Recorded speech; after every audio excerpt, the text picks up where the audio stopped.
Hello, Mixtresses and Mixters. This is Mixtress Ray. You're watching Mixtress Video. And I am going to, I hope this is quick, but you can see how long this video is.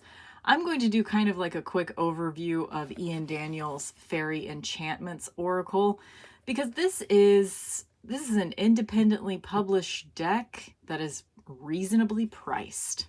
So that's rare. Including shipping from UK to the United States where I live, this deck was $35. And I didn't get any kind of discount or anything. It did take almost a month to get to me with very little, like I didn't get any confirmation emails or anything from him. So it was a little nerve-wracking, but I did eventually get it. So this is a really interesting Oracle deck. So I wanted to kind of like, basically enchantments in this sense is spells, essentially. This is a spell crafting Oracle deck. So I'm going to explain that aspect of it first. I think the inside of the box is fucking gorgeous. This is like this is my favorite pattern of all time. Like, yes, anything with that pattern on it, I'm here for. Okay. As you might expect, because Ian Daniels created the Tarot of Vampires, which was very amazing guidebook that he wrote. This guidebook is also pretty cool. It's got a lot of information. There are a lot of typos. I don't think he had a good copy editor, but I mean, it's not terrible. It's mostly just like misspellings and little things here and there. It's not atrocious. Lots of good info in here. One quibble with the guidebook is that he essentially, with the deck, included this little postcard with a way for you to, I guess I'll explain this here in a second, but essentially this chart is not in the guidebook, but it's referred to in the guidebook as being like, refer to the following chart, blah, blah, blah, but it's not there because it's here in the postcard. So he does include the information. It's just not in the guidebook, which is a little annoying, but that's okay. I mean, and I kind of destroyed the postcard by folding it in half because I want to keep it with the deck. So I have it in the box. Okay. So there's that. So let me explain, I guess, one way to use this deck is you can pick. So these are all the cards in the deck, I think, or almost all. 12, 24, 36. Okay, so there's 4 cards. There's 40 cards in the deck. So you pick as far as your own personal. Okay, let me find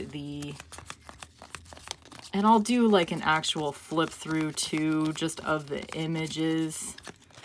But okay, so this card is called The Beloved. And it's about your relationship to the divine. And essentially this card is, the reason why it says, so every card, this is the structure of the card. You have the title of the card, you have 3 keywords, you have a symbol, a runic type symbol. Then you have a color, a gemstone, a time period, a tree/plant, an animal, a bird, an object, and a place. Every single card has that. So the Beloved is meant to stand in as your own personal totem of each of these items. So it's essentially, even though it's not literally blank, it's essentially a blank card that you fill in with your own stats. And you get those stats by finding your corresponding sun sign card, your corresponding moon sign card, and ascendant/rising. So you need to know your sun, moon, and rising to do this. But like, for example, mine is Abel, Tielchu, and Blodued. I'm sure I'm, massacring all these names. And then you would set those cards next to each other. Okay, let's just say, for example, these are your corresponding sun, moon, and rising cards. I'll just pick 3 random cards. Here's the sun, here's the moon, here's the rising.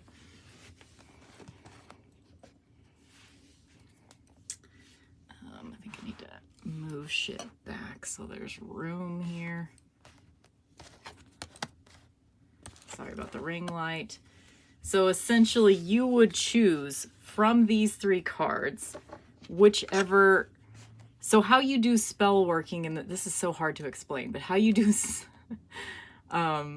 spell working in this deck is that you would choose the first word from the first card, the second word from the second card, and the third word from the third card. But if these are your sun, moon, and rising cards, the way that you would pick your key phrase would be however you want it to be. So it could be recuperate, subconscious magic. It could be activate, subconscious clarity. It could be absorb, concentrated clarity, absorb, mental magic. However, whatever combination you want would be your personal power key phrase that corresponds to the beloved. This makes sense to me, but it might, it's hard to explain, and I can understand why some people would be confused by this deck. I have written in every card corresponds to there's an entire major arcana. So this is the Magician, this is the High Priestess. And in the minor arcana, there are aces, and there's 1 card for the 2, 3, and 4 of each suit, 1 card for the 5, 6, and 7, and 1 card for the 8, 9, and 10, and there are no court cards. But I just wrote the corresponding tarot cards on each card because I think, for me, that will be useful. But let's say, okay, let's go back to this is your sun, moon, and rising. Your personal power symbol would be your own interpretation of the combination of the 3 symbols. Your own personal totem color would be your favorite of these 3. So white, silvery, golden. Your personal gemstone would be your favorite of these 3, and so on and so forth. But also, let's say you were doing a spell. Let's pick 3 different cards just for funsies, just so we can look at 3 different cards. I'm going to set this thing aside.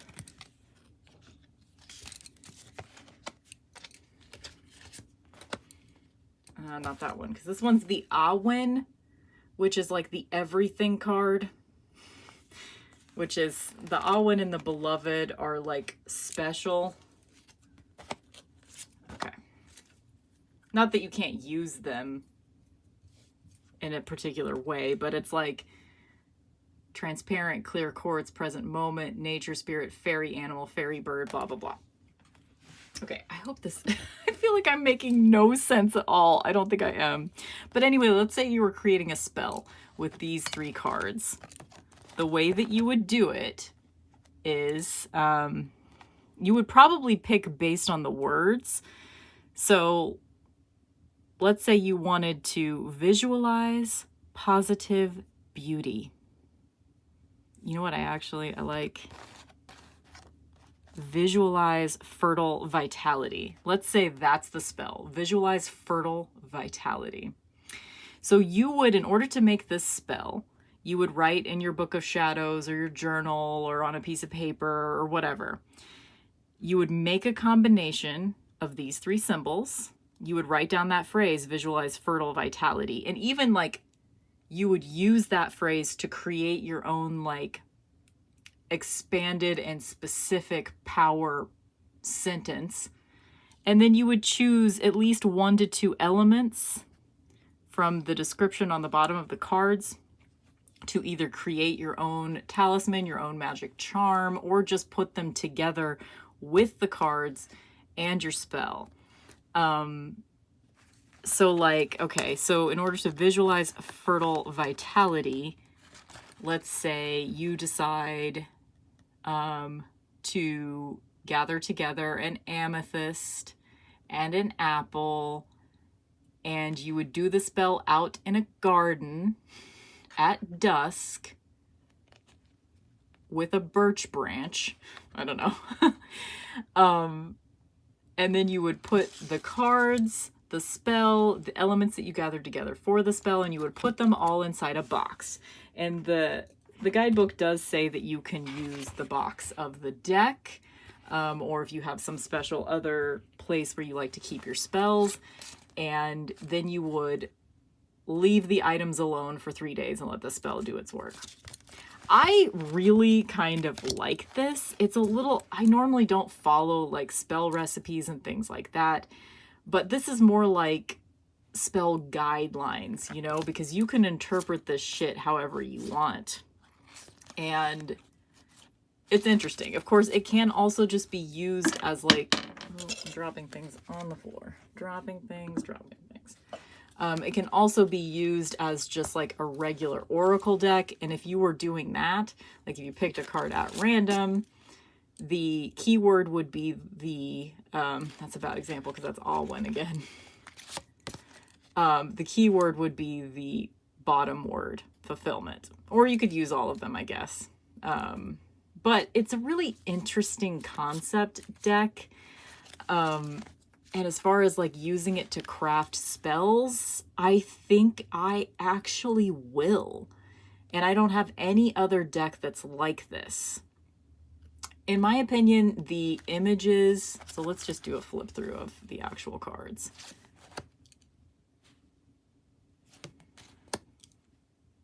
Sorry, they're not in any kind of order.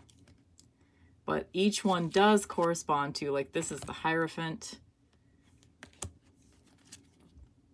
This is the 8, 9, and 10 of Cups. This is the 8, 9, and 10 of Swords. This is the Emperor, I believe. Nope, I'm wrong. 8, 9, and 10 of Pentacles. I'm not going to do that with all of them. I do, in my opinion, I think that he took pre-existing artwork of his that he hadn't used for other projects and then attributed the oracle to them. The images themselves, I feel like they're just pretty. I don't think they're necessarily a focus of the deck, to be honest. This might be the Emperor. Yeah. I mean, it's not like they don't fit, because they do fit. Is this the Lovers? No, this is Temperance. This is Chariot. I love this little owl up here, like, whoa. I will say I was a bit disappointed with on camera right now. It looks great.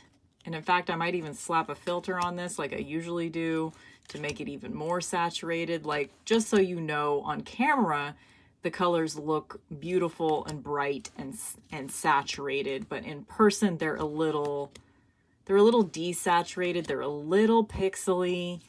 They don't look amazing. And here's an example where you can kind of see the difference. This is the card that is the same as, see how in the postcard the colors are much more vibrant and saturated, and there's a lot more contrast.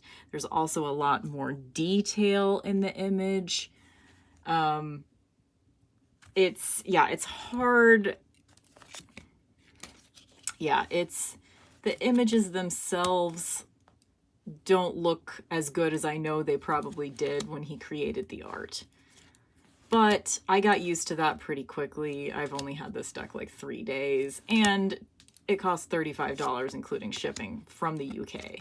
So I'm not too mad at that aspect of it. The cardstock quality, a lot of people aren't going to like it, but it's basically, if you've ever had a Lo Scarabeo Oracle deck, it's pretty much that same kind of cardstock, like Dark Mirror, which is the Lo Scarabeo cardstock that I have. It's like, there's a little bit of a texture, and it's glossy, as you can see in the reflection of my ring light. And it's kind of thin. It's got these like rose gold edges, which are cute, but of course they're gonna chip a lot. But yeah, it's a very interesting deck. And I do think that, I've read through most of the guidebook. I do think, as per my experience with Tarot of Vampires, it's a very well thought out system, and I think there's a lot that can be done with this. I think this is kind of an underappreciated deck, because I would assume that people just didn't really know how, Here's Morrigan. Everybody loves her, right? People talk about her all the time. I think people might be confused by the way that this deck is intended to work, but if you take the time to read through the guidebook, to, you know, try to wrap your head around it, figure out how it's going to work for you, I think if this sounds appealing to you at all, I think it could be worth it for you. I really like Ian Daniels' language, how he talks about magical things. He discusses chaos magic a bit in this book. The fact that he's calling spells enchantments, I think is just, I don't know, I find it enchanting. He calls Faerie just sort of like an energy. I will say this guidebook, though, I've already had to glue it back together because it's not super high quality, but again, it was affordable, and I just used some collage glue to glue the binding back together when it came apart the first day I had it, or the second day I had it. Yeah, the font is a little small. It's not the best. I feel like if I still have this deck when I'm 60, I might have trouble reading it, you know? But overall, I would say that this is a very interesting oracle system. I think he did put a lot of thought into the creation of this deck, and I think it shows. And I think if you're looking for something very different, I think this could be an interesting option if you're interested in it. Also, just to note, Kelly from The Truth and Story has done a several part series on this deck. Hey, these two people look like they could be friends.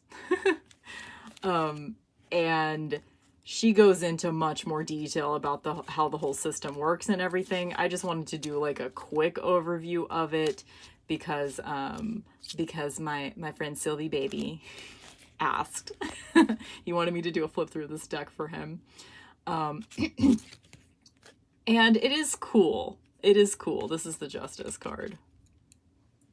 It's very cool. It's very pretty. It's very interesting. And I do think, for me personally, whenever I'm crafting a spell, this will be a resource that I will use. I do think so. Because it's open-ended enough that you can make your own spell without feeling like you're, I mean, for me personally, I don't like to look at a spell recipe and try to follow someone else's recipe. This has a structure that you can draw from. It's more like correspondences that you can draw from to create your own spells. It's a spell crafting oracle deck, and I think that's really cool. Okay, that's it for me.